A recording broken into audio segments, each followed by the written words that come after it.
Welcome UTR community, external viewers who are joining us today at Conversations at UTR. Like every day, we will be starting about a video about the admission process on the university. So let's go with the video, please. En la Universidad Tecnológica El Retoño queremos prepararte. Contamos con 7 carreras bilingües, experiencias internacionales e instalaciones de primer nivel. Además, muchos de nuestros egresados trabajan en las mejores empresas del mundo. Inscríbete en www.utr.edu.mx. Contigo al 100. Gobierno del Estado. Hi everybody again. This week in Conversations at UTR, we will be focusing on the international part of our modality. Both of the webinars will be in English and with international speakers from Canada and US, which topics such as time of movement. Today, we will be talking about mobility. We can refer to mobility in terms of economy, geography, hypermobility, social mobility, and individual mobility. We will have as priority in this webinar the last one, individual mobility. But why is so important today? As we have seen, most of the actual themes around the world involve more than one international actor, be it a company, a country, or an individual. And it's necessary to have a global vision to understand the actual world and learn from the otherness. That's why the UTR is always searching for the best partners to create or to involve in mobility programs, so that you can take advantage of them and get the best out of it. One of our partners is Mitacs, a national nonprofit organization that has designed and delivered research and training programs in Canada for more than 20 years. Founded as a Canadian network of centers of excellence dedicated to supporting applied and industrial research in mathematics and in mathematical science and associate disciplines. It's an honor for us to have today Fiona Langdon. Fiona, welcome to UTR. You know this is your house, and we are happy to do Alliance with you. But first of all, I want to thank you and talk about you and present you to all our students. Fiona joined Mitacs in 2009 and currently holds the position of Senior International Partnership Office. Fiona devises Mitacs' international engagement strategy for a well-rounded partner country portfolio, creating and nurturing Mitacs' relationship with international partners organizations such as universities like us and government ministries. She creates reports, proposal, and collaboration agreements and oversees the organization of Mitacs missions abroad. She also hosts international delegations in Canada. Fiona holds an MA degree from University of Auckland in New Zealand and practices what she preaches, having lived and studied abroad in several countries. So Fiona, it's an honor to have you with us, and the screen is all of you. Great. Well, thank you very much for the introduction. I'm really happy to be here to speak with you all today. As Emmanuel mentioned, I have been working with Mitacs since 2009. So that was about the time that we first launched the international components of our programming and activities at Mitacs. So I've really seen the incredible growth of the programs. And so I'm happy to share with you today some information about Mitacs and our role facilitating innovation in Canada, and also the mobility programs that we offer in order to foster innovation networks internationally as well. So just give me a second while I get my screen ready to share. I've prepared a small presentation. It worked perfectly in the practice, so just bear with me if it takes a couple of seconds. Share my screen.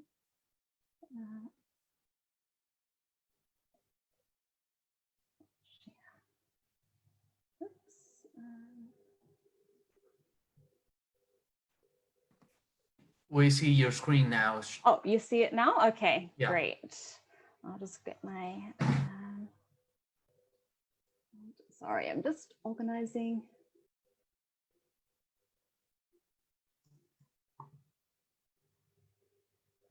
Oh, okay, is that okay? Yeah, it's okay. Go ahead. Okay, great. So, so Mitacs' role is to facilitate innovation in Canada and globally. As Emmanuel mentioned, we are a national organization. So I come to you today from Vancouver, but we have offices all across Canada with main hubs in Toronto, Montreal, and Ottawa, with staff members right across the country. So we're quite used to working remotely as in the new normal, and really excited to be able to continue our activities remotely. So first of all, I'd like to provide some information about innovation in the Canadian context. So in Canada, as a country, we have strong economic performance, and the foundation of our economy is pretty solid outside of the current circumstances. I would say that that's changed for a lot of countries. And like many countries, we've had some challenges translating the assets that we have into increased productivity and growth through innovation. In Canada, between 1985 and 2018, we slipped from 90% of the US labor productivity levels to 76%. So you'll see here, we've got a little graph showing the decline. We use the United States as a benchmark for Canadian R&D spending within the same sectors as United States. So at the benchmark, we always tend to be lower across similar sectors. So with few exceptions, the Canadian businesses across sectors have a lower business expenditure on research and development intensity than their US counterparts. So when we're thinking about innovation, one of the key metrics is the business expenditure on research and development. So typically, the more money that companies invest in R&D, the more innovative they are, and that tends to make sense. So at the bottom of the graph, around about 2009, 2010, we make reference to the Jenkins panel. So this is one of the key reports on innovation that was commissioned by Canada's Science, Technology and Innovation Council. And so the Mitacs CEO at the time was part of the council. Key thought leaders from across Canada were invited to contribute to the report on the state of innovation in Canada. So while we have this labor productivity issue in Canada in relation to the US, we saw that there was a paradox, because Canada punches above our weight in terms of university research and development, but it doesn't get commercialized. So here again, we're tying back to the business expenditure on research and development to commercialize these academic research projects and things that are happening at the universities. So here again, we saw the productivity graph in the previous slide, and now despite the call for increased business expenditure on R&D, after the Jenkins report, we still saw the investments decline. So that's kind of problematic. However, Canada's not alone in this situation. Again, using the US as the benchmark, the US tend to be seen to be very innovative with really great productivity. But a lot of the OECD, 80%, sorry, most of the OECD countries are also performing lower than the US in terms of their innovation and expenditures on research and development from the business sector. So that's 82%. So that means that many other countries are in a similar situation as Canada and looking for ways to spark innovation and productivity. So what can we do about it? As the world moves towards digitization and automation, Canada is leading the way to capitalize on our advantages to drive innovative thinking that creates high-value specialized jobs and ensure that Canadians have the skills and training to seize these new opportunities.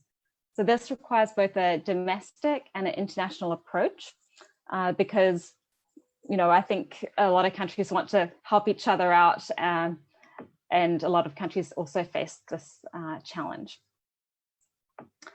So where does Mitacs fit into all of this? So we power the research and development by connecting industry with the best post-secondary institutions to solve business challenges in Canada and internationally.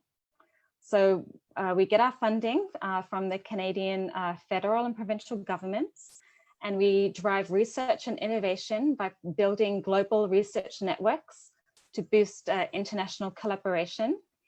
And we nurture the next generation by training graduate students for their research careers, whether within academia or outside of academia. So this is a two-pronged approach. On the one hand, encouraging companies to tap into the talent that's available, and also helping the talent at Canadian universities to see how they can utilize their skills outside of the ivory tower or the university, so that they can find employment upon graduation, because only about 30% of PhD graduates actually go on to have a job within academia as a professor. So they need to find other ways to apply their skills. So as mentioned, Mitacs has been in operation for over 20 years. In the last 10 years, we have invested over 700 million in research and innovation activities. We've funded over 35,000 research projects, worked with over 6,000 companies, and we work with all of the research-focused universities in Canada, and we're slowly opening it up, the programs up to colleges as well, on a pilot basis. And in 2019-2020 fiscal year, we delivered 10,000 research internships in Canada. And coming up for this coming fiscal year, the current fiscal year, we have some ambitious goals because the Canadian government has entrusted us to basically almost double our operations in order to help support the economic recovery and provide opportunities for students to apply their skills in an industrial setting. So it's really exciting, but it's large targets to meet. So in addition to our national activities, we've also over the last 10 years or so been developing an increased focus on international activities and creating international networks. So I think really, it's not just a Mitacs or a Canadian thing, but I think, you know, in order to innovate and improve productivity and support economic growth, we need to address some of the challenges that we face in Canada. So one, we lack the capacity to support the growth on our own. So we need these international networks. We have a small population and a large geographic size. So, so while Canada is a very big country, we don't have a really big population to help support these activities. We have a historic reliance on natural resources and a prevalence of small companies that are unable to grow, to get to be a large multinational company, or quite often the smaller companies get bought by American companies. And so we lose a lot of that talent in those companies here in Canada. So I think, you know, there's probably a few similarities with our mutual neighbor taking, you know, it's obviously a very interesting place to be and to grow companies, but we would also like to grow the companies in Canada as well. So in order to address some of the challenges, we've ramped up our international engagement and been looking for like-minded partners to help us grow and also create these networks and create knowledge sharing and networks. And of course, having the international experience is very beneficial to students as well, not only growing your network, but applying skills that you learn abroad when you go back home. And then also creating a resilience and an entrepreneurial mindset to have actually gone abroad in the first place and learnt really what you're capable of, and then taking your ideas somewhere else and then bringing back new ideas with you. So that's a really important component, I think, of creating these international networks. So the slide actually goes and says essentially what I just said before, but you know, the benefits are expanded research networks and relationships.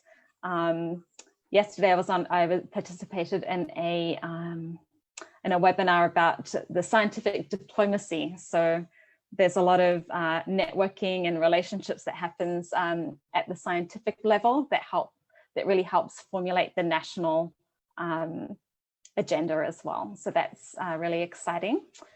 And then there's increased economic output and competitiveness in the job market. And Mitacs, as I mentioned earlier, we do have a network with over 6,000 companies all the way across Canada.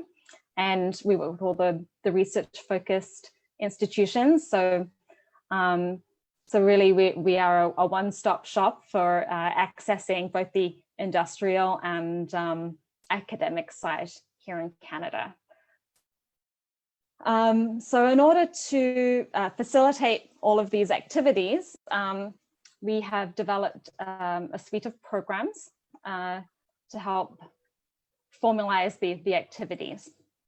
So when Mitacs started 20 years ago, we had one program, the Accelerate program, and that program was developed in order to provide graduate students with the opportunity to utilize their skills in the business sector, and then also encourage companies to invest in research and development with a low barrier cost by using a graduate student for a 4 to 6 month project.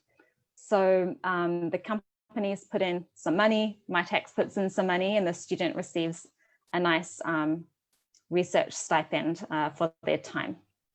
As we grew the Accelerate program, we learned that there weren't that many research and development managers that could manage the research and innovation activities within the companies. So we created the Elevate program for postdoctoral fellows. And so they can now manage the R&D activities within the companies and receive a lot of training from key leaders in the research and development and innovation field and leadership field as well, to support these activities within Canadian companies. And then, you know, given the international context that we live in, recently we launched the Accelerate International program, because the Canadian students wanted to go and have a similar experience with a company abroad. And companies wanted to Mitacs to help them bring in talent where there are gaps within the Canadian ecosystem. So the universities are not able to produce enough talent, so they can have bring in a student to work on an applied research project with the company for a short period of time, and it creates some nice work experience internationally, and it forms part of the graduate, like your master's or PhD thesis. So that's one of the rules, that any work that the student does within the company, they have to be able to publish, so and use it as part of their thesis. So that's a really interesting component. We also are piloting an entrepreneur program to send Canadians, graduate students that are working in a startup, to go and do some market testing abroad, but that's obviously been put on hold in the current environment. And then finally, what I'm really here to talk to you about today is the Globalink program. So the Globalink program as a whole facilitates two-way student mobility programs between Canada and our partner countries. So I will, I think my next slide shows about the Globalink program. So we have two different flavors. The Globalink Research Award that we call the GRA program. That is a program for which offers students the opportunity to participate in a 12 to 24 week research project between universities. So whereas the Accelerate program is connecting companies with universities, the Research Award connects universities with universities. So this gives our Canadian universities, the university partners, the opportunity to develop research projects in areas of strategic interest to them with partners abroad. So we have a small research grant of $6,000 to help students get started and cover some of their costs of doing the research abroad. So this program is flexible, and it's really down to the Canadian professors and their international university counterparts to think about what their priorities are for collaborations and research areas. And so we have the Globalink Research Internship program, which is actually our flagship international program, which started in 2009. This program is a 12-week summer research internship program.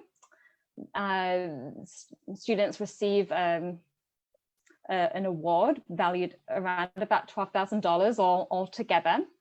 And this covers like real return airfares, living stipend, visas if necessary, accommodation, mentors at the Canadian universities who help acclimatize you to the life at a Canadian university. And also we tie in some of our training programs as well that are offered to any program participants. So things like project management, communication skills, presentation skills, all those key things that will help you whether you're at school or working, all of these skills are really key for advancing. So that's also something that we offer to the students, as well as networking opportunities. Because the program is cohort based and students come for a 12-week period during the Canadian summer, not only do you have the opportunity to make new connections with students in Canada, but also other students that come to Canada through the Globalink program as well. So when we started the program, we had 17 students from India coming to British Columbia for the pilot year. And now the program's grown to, I think next year we're looking at welcoming about 900 students from about 12 to 15 countries. So, and the program's really competitive.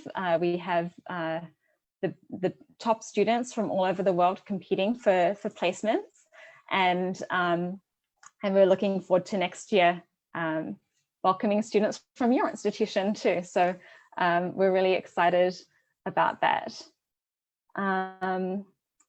So in terms of the program itself, it's quite a long timeline for the implementation of the program. So for summer 2021, at the moment, we are in the process of finalizing the projects that Canadian university professors have submitted to Mitacs for students to participate in for next year. So we set out a call for proposals from Canadian faculty, and they submit a project proposal, and we have a research team that reviews each of the proposals to make sure it's a high quality research project, and it's also suitable for a senior undergraduate student to participate in. And we also are collecting the partner eligibility requirements as well from our international partners, so we can feed all of the information into the online application portal, and that will be launched in mid-July, and then it's open until the end of September usually. So after the application portal closes, Mitacs does a quick check to make sure that all the students who apply meet the eligibility requirements. And then we go into the matching phase. So there's a ranking system and a mathematical algorithm that helps rank the students with the professors.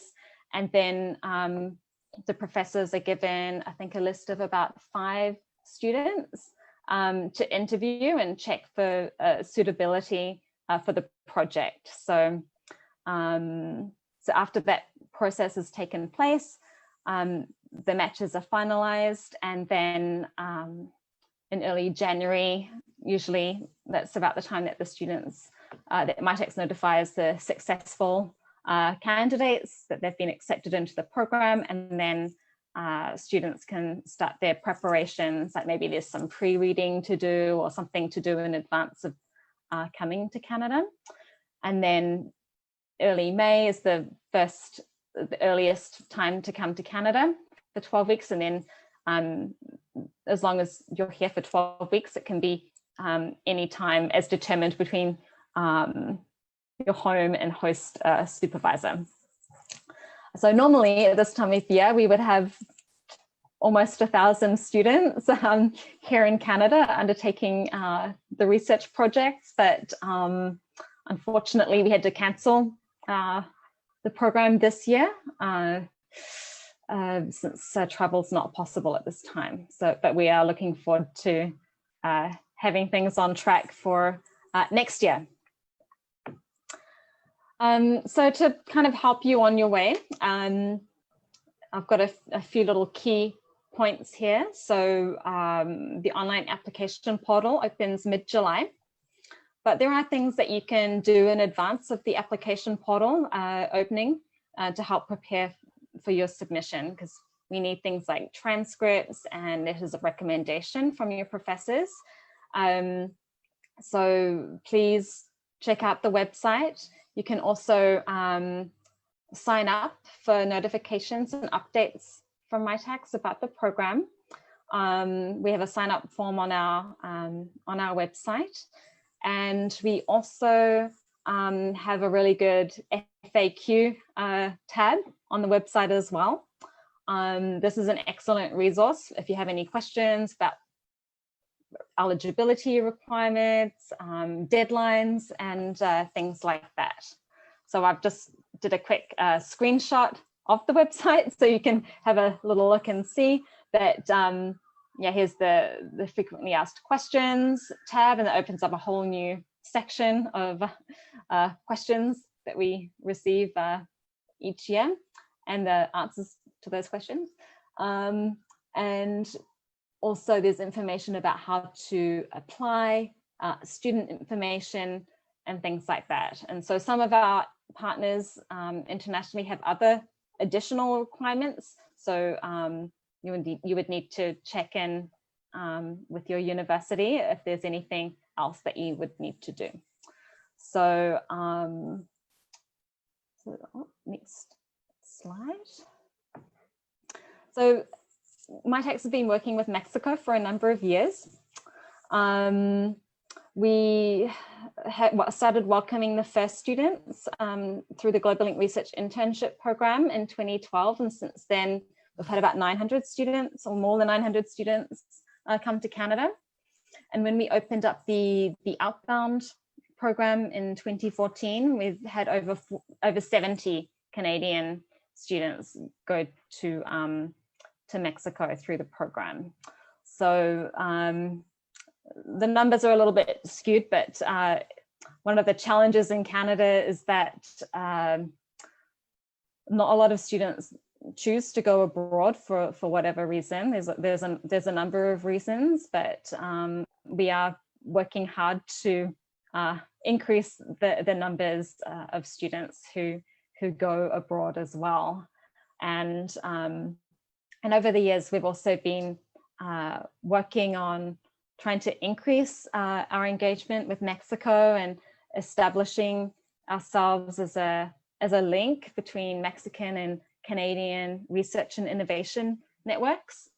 So one of the examples of our activities is last November, I think it was November, no, it was May, last May, we participated in we co-hosted with Mexico's Ministry of Foreign Affairs a Canada-Mexico Innovation Forum in Mexico City. And the objective of that was to spark conversations and think about how we can have a circular flow of scientific knowledge and innovation building mechanisms between the two countries.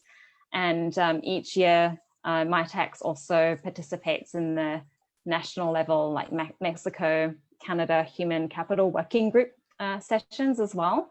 So this is when government and university and other leaders meet together to discuss how to increase collaborations, best practices, key areas of strategic priorities for collaboration, and things like that. We have a few students who've participated in the program from Mexico and who are featured on our website.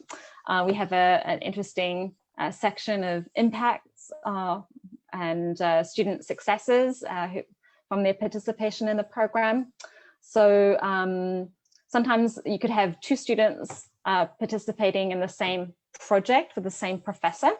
So this one here is a nice example of a student from Tec de Monterrey working with a student from Universität Tübingen in Germany. And they were working on in sort of a biomechanical lab, working to advance new approaches to developing molecules to help with healing wounds and things like that. So that's really nice and important project. And then we also had another example on the other side of Canada, going to the University of Victoria from UNAM. There's a student who worked on a project building a knowledge base for Indigenous communities and mental health and cultural identity. So in both cases, because the students that come and participate in the program are at the senior undergraduate level, really sometimes it's their first time working on a hands-on research project, and inspires them to go on and complete their graduate level degrees after they finish their undergraduate. Or maybe sometimes they come and they're like, no, that's it. I don't want to work in a research environment. It's not for me. But quite most of the time, the students finish the program and feel inspired to continue on at the graduate level. So that's really exciting. And then in terms of Canadian students going to Mexico, a few years ago, this student from York University in Ontario, he won an award at the Mitacs annual awards ceremony for outstanding research. And so he had gone to the National Astronomical Observatory as part of UNAM. And he, using the technologies and equipment there, it helped him discover 174 larger outer-lying groups of galaxies similar to our own. So he made a breakthrough discovery through this knowledge circulation and these international activities. So really there are successes going and benefits of for everyone involved, like going to and from Mexico. So that kind of wraps up a little bit of my overview of Mitacs. Here I've got a slide that outlines some of our international partnerships that we have. You'll see we've got partners from Australia, Brazil, China, India, France, Germany, Mexico, the Ukraine, the UK. So we have a lot of partners that we work with, and some of them might be familiar to you. And these are our funding partners in Canada that we're very grateful for as well. We have a national level partnership, and we work with all 10 provinces in Canada, and then we'll be also soon be working with a territory as well. So the Yukon will be coming on board and signing up with us soon, I believe. So that's really exciting as well. So that wraps up my session. I hope that you found it interesting, and I would welcome any questions that anyone has. And I'll just stop sharing my screen now as well. Thank you, Fiona. Thank you for the interesting presentation that you gave to us. It's always good to have these kind of reflections about the necessity of being involved with research, to be conscious about that the research and development are always a very good ally to economic growth. So, and for our students, let me tell you that we are in the last details in order to sign with Mitacs our new program, our new mobility program, in order that you can go to Canada the next year to work with professors at this at the top university in Canada. So you need to prepare yourself in order to go to Canada. So like always, we will be having like different questions. The people who wants to make a question into or through Zoom's platform, you raise your hand and I will give you the word. And the people who are joining us from social media, you can write your questions in the platform, and I will be passing that questions to Fiona. So who wants to start off? Or here we have, well, I have questions here from social media. Meanwhile, our students here want to have a word with you. We have one here. At the beginning of this webinar, you said that business expenditure was the key to achieve innovation and later on improve support economic growth. How the pandemic has effect in that way, and how are you dealing with that? That's a good question. So in terms of Mitacs activities, the Canadian, because we're already really entrenched in the system, we have a number of programs that that help offset some of the costs of investing in innovation. So I talked a little bit about the Accelerate program. So the Accelerate program, that the companies need to invest some money to access a student to work on a project with their company. So what we have done is reduce the barriers to participation on behalf of the Canadian companies. So to help spark some more projects, and especially maybe sometimes some of the projects are things that need to be addressed now and need to be adjudicated quickly. So for a limited time, we were able to offer access to the Accelerate program for half of the price than what the companies would normally contribute, as long as it was COVID related. And we did also get an injection of funding from the Canadian government in order to offer more opportunities to students in this important time.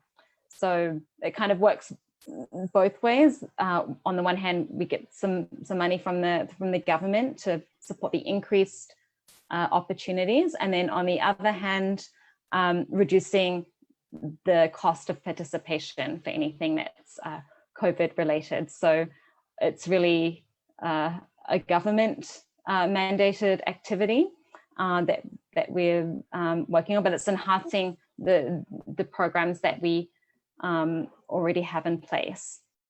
And one of the other different aspects, if we're thinking about the Accelerate program, is because a lot of people are working from home and offices are closed and research labs are closed.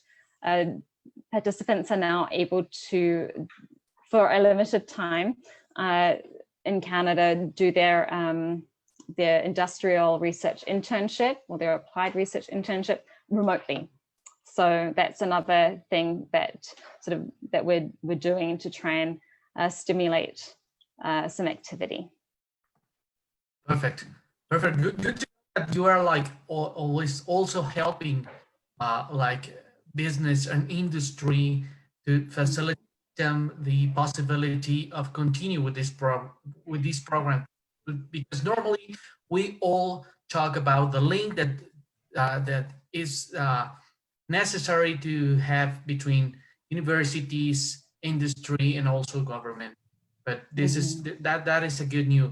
So I have Alma Ramirez here. So Alma, if you can unmute yourself and make your questions, please.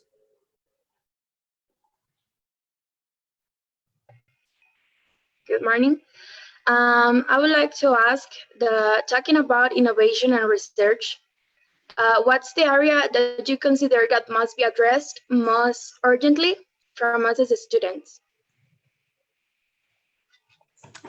Sorry, can you repeat the question? Yes.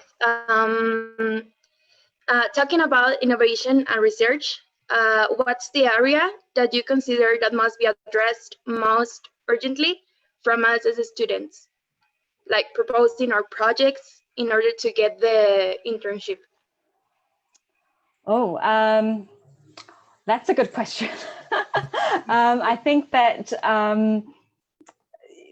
there's important areas across you know, across all disciplines. You know, we think about sectors that are priority right now, things like pandemic preparedness. So there's things like, there's a whole lot of different things that aren't just like the hard science, like biomedical research, creating vaccines. There's also the social science aspect as well. You know, there's a lot, I think, psychologically for a lot of people, there are issues and challenges from isolation. So there's a lot of studies that can be done related to in those areas, as well as the hard sciences. But, you know, when we think about global challenges as well, there's things like climate change, sustainability goals, like if you think about the UN's Sustainable Development Goals, resilient cities, that we have things like AI, which require, you know, sort of the technical and mathematical skill set, but then there's also the ethics of AI and other things that are to be considered, and things like IP. And so there's a lot of different areas, I think, that that are priority and are important. So I don't think that you can really go wrong. I think there's a lot of different areas that are important and that can get funded as well. Thank you, Fiona. Thank you, Alma. And I think that it's important for our students to know that when we're talking about research, applied research, we are not talking just in the technological field, as you said. We're talking about health. We are talking about education. Nowadays, we are facing several challenges and several problems in education that we need to solve, because this pandemic are giving us the opportunity to solve problems that even we didn't know that we have. So we can develop research in every field that can be or that maybe that they have a problem in industry with that. So Yes. take notice about that, students. Yes. I have a question. Yes, I just wanted to, on that note, was just to think as well about multidisciplinarity. Like sometimes you have people from lots of different areas working on the same problem as well. So that's interesting to think about as well. So you could be a psychologist or someone doing philosophy, in the social sciences area, working with an engineer and a mathematician on a project. So that's a very good point, because we are talking about the international collaboration. So we are talking about multidisciplinary collaboration too. I have from Zoom, Miranda Bañuelos. Can you open your mic and unmute yourself, please? Yes, thank you. Well, my question is regarding that, is there any type of filter of eligibility regarding the type of career that the students are studying? But you already answered it since your comments. But thanks. Okay. Yes. And so, yeah, sorry. Everybody can apply from that, but they need to. Well, if we are talking about innovation, most of us talk about the innovation, but many of us do not know which are like the principal characteristics that we need to be able to innovate or develop solutions to our world. Which one are those characteristics in your personal opinion? You know, I really think it's creativity and the ability to think about, quite often innovations, and they don't have to be, there's two different types of innovation. So there's one like a breakthrough innovation that's completely novel. So it could be, it could just be something that bugs you in your everyday life. And then you think, why hasn't someone thought of a solution for this before? And then you have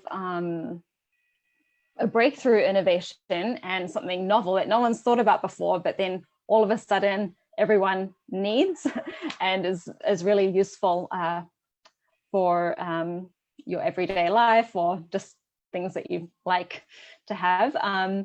And then you also have maybe incremental innovations, like maybe there's things that exist within the workplace and you can provide a better solution for something that already exists. So that could be making something more streamlined or more efficient, or thinking about scaling up. So really having a critical eye when thinking about our everyday environment, and then also the creativity to think of a solution. Perfect, perfect. Another question from Facebook. Victoria Choa says, what do you consider is the most promising field for conducting research with international cooperation nowadays? Well, I think there's a lot of, right now, there's a lot of preoccupation with pandemic preparedness, vaccines, and right now, those are the key things that scientists are thinking of. And actually, it's been really interesting to see all the open science that's been taking place with researchers publishing results so that other researchers can have access to it and explore solutions to the pandemic. But I think there's a lot of areas that are also of interest right now. Sustainability, that's a big one. Moving from like natural resources to more towards clean tech, things like that. AI and quantum computing, very large sectors as well. There's a lot of work going into those sectors, and things like infrastructure, resilient cities. Those are very important, and they encompass a lot of things as well. So I think that's my opinion. I don't claim to be an expert on sort of the trends or anything like that, but those are my observations of what people are interested in right now. And I think they're good long-term projects and things to work on as well. Okay, I want to ask you a question, because normally when we are talking about research, we are thinking about doctors, people who has master degrees. They have been prepared for years inside at a university or like a very high position in the industry. But here with your program, we are talking about giving our students and international students the possibility to develop undergraduate research. And normally we're not familiar with undergraduate research and the value that research or that activity can have not only in our academic development, but also in our professional life and also in our personal life. So how Mitacs decide to bet on these kind of programs, and what are the principal benefits that you can say that these kind of programs can give to our students in order to grow themselves? Yes, so really for pretty much all of the students who participate in the program, for them it's one, an exposure to the act of doing research. It's in a guided environment from a professor or a postdoctoral fellow, someone at the university that oversees and guides the undergraduate students through the process. And it's also creating connections as well. So the student comes to Canada for 12 weeks, and then regardless of if they're going to continue their research degree, they may or may not choose to do so. But they have that by the fact of being chosen to participate, it means you're really at the top of your game. And so you get to have that. So, you know, maybe 5 years or 10 years down the line, you've started your company, you might want to do some exports with Canada, or you might want to tap into maybe one of the researchers that you had in your lab or in whatever work environment it was in Canada. You can tap into their expertise, or just having that network, I think, is very important. So some students, you know, they'll come and do their project. It's their first time experiencing that environment. And maybe for some students as well, it's their first time being outside of their home country. So, so they're also learning about the act of doing research and being resilient and connecting with other people and from all over the world. And yeah, those are the key things. And then some of the feedback when I was at this the Canada-Mexico Innovation Forum, I was speaking with a professor from UNAM, and he said one of his students came to Canada. They did a research project, and afterwards they published a paper, and they were still an undergraduate student. So that's kind of unheard of. So that's really exciting. And then also the training programs, the opportunities that the students are able to participate in through Mitacs are also very interesting, and they can be applied in any aspect of your life. If you want to start up your own company, you're going to need to have communication skills, project management, time management, teamwork, all those skills that we we provide some training for those, and how to network and things like that. So they really can set you up either in the research environment or outside in the work environment as well. Okay. We have now Flor Gomez is raising her hand. So can you unmute yourself, Flor? Yes, for me. My question is, could you tell us what a little about what the program looks like from a student once in Canada? Oh, so once in Canada? Yes. So we have So we have a team of Globalink mentors. So when the student comes to Canada, they pick them up at the airport and take them to the accommodation that they've chosen. Then the mentor also helps them on their first day at the university and making sure they get to their lab okay and things like that. Part of the requirement is that of participating in the program is that you spend 40 hours a week, like a work week, working on your research project. In addition, we have the training sessions that I outlined. We have networking opportunities as well. Quite often we'll have a networking session and include some administrators from the universities that are hosting the students. We'll have maybe someone from the embassy or the consulate come and meet with the students as well. People from local industry, other students, and a whole bunch of Mitacs people as well. You get to meet us, which I don't know if that's a benefit or not, but we have those networking opportunities. And from a day-to-day perspective, it really depends on the arrangement that the students make with their host professors.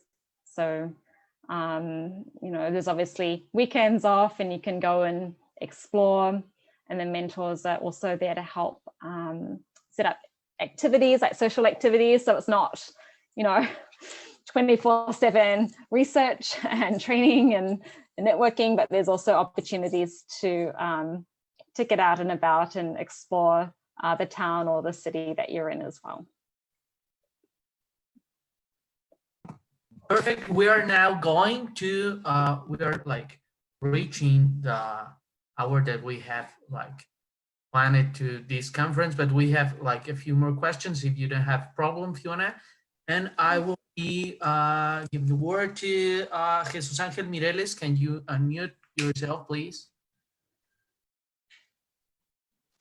Yes, thanks. My question is, can you tell us what are the research activities that a student can do in this program? Well, so at the moment we are in the process of collating the research projects that the Canadian professors have put forward. So usually we get about 2,500 projects put forward by Canadian professors all across the country. So not only are the projects located in all the different cities, but also all different academic disciplines. So when we have the online application portal set up, you will be able to filter by which area that you want to do your research in. And usually you pick, I think, around about 5 to 7 projects all across the country. And then once we get into the matching phase, then you can at that point, the shortlisted applicants can have interviews with the professor and things like that. So it's not restricted in any way. It's pretty open, and we have each year we offer projects in all disciplines. So there's something for everyone. Perfect. Fiona, one of our full-time professor was designated yesterday as General Director of the Institute of Science and Technology of our state. And he is here with us. So all the students know about him, but I want to introduce him to you, Angel Jimenez. And I think that Angel would be an extraordinary ally in order to develop this program, not only with UTR, but also with the whole state and the all the public and private universities. Mm-hmm. So Angel, can you unmute yourself and make a comment with us? Yes, of course, Mr. I hope you can hear us properly. Yes, nice to meet you, Miss. Mr. Emanuel has been talking about this meeting for a long period of time. Just be sure that here in Aguascalientes, we are totally encouraged in order to start collaborating with you. You will notice that we have just the people that is just right fit for the programs that you have. So just checking the information in order to start the collaboration as soon as possible. But just make sure that over here in Aguascalientes, with all of the institutions, you are going to have the profiles that are going to match just perfectly what you're looking for. That one is what I want to express. And of course, whenever we have the chance, we're going to start talking in order to match and to finish this collaboration. Fantastic! That's really exciting to hear, and I'm glad you were able to connect virtually on this platform. So I'm really excited to hear that we'll be able to offer the opportunity across all universities and private institutions as well in the state. So that's really exciting. Yeah, it's even more exciting for us. Fantastic. Yep. Thank you. Thanks to you. So I think that we have just final questions here in the, I don't know if it's well in social media. Let's say after that develop these kind of internships, there is a possibility to continue collaborating with Mitacs or with Canadian industry. Yes, so or study to, yes. Yes, so as a starting point, I guess we kind of see the Globalink Research Internship Program as like a stepping stone. So you can come and do a research project in Canada. As I mentioned, some students have published a paper with their host professor. Some students might come back and do their graduate studies in Canada, or some might, well, this is a new program, but there could be an opportunity to come and just do a short-term research project with a company as part of your master's or PhD that you're undertaking in Mexico as well. So that's kind of like the new component that we're exploring. So there is the opportunity to participate in that initiative as well. So it's not another short-term project, not like a 2 or 4 year commitment. It's more sort of something to enhance what you're already working on. So there are those opportunities for continued collaboration formally through Mitacs, or and I know for sure that the alumni have a strong network, but they kind of take that into their own hands. So I think that we reach the final, the time that we have prepared for this conversation. But I want to thank you again, Fiona, because talking about not only the activities that develop Mitacs in its daily life, but also share with us this reflection about the necessity of being creative, to the possibility that we have, that our students have, to be in the process of innovation, that they can work in a very, very large or wide field, talking about research, because we are talking about sustainability, we are talking about the UN's goals, about the 2030 agenda, we are talking about gender equality, we're talking about working in the inclusion of the first natives, even in Canada or in Mexico. We are talking about education, health, technology, AI, IT. Well, we are talking about global companies here. So it's nice to talk to you. We are very, very proud about the alliance that we are developing with you. We are now very, very happy to have one of our professors in the Science and Technology Institute here at the state. So we know that we can have not only a very good starting program into the next year, but also we can develop a large time collaboration with you. So thank you. And if you have like a final comment, will be perfect. Great. Well, thank you very much. I really appreciate the opportunity to come and to be here today online to speak with you and share a little bit about the Mitacs and the context that we operate in Canada, and our excitement to collaborate internationally, and especially with our new collaboration that we'll be starting in 2021. So that's with the first cohort of students coming. So and also just to make sure that we have an open dialogue about any other opportunities that we can create for ourselves in order to facilitate networks, innovation, exchange, and things like that, and across all of the important sectors. So thank you very much for having me today, and it was really nice to see everyone's faces and answer your questions. Thank you, Fiona.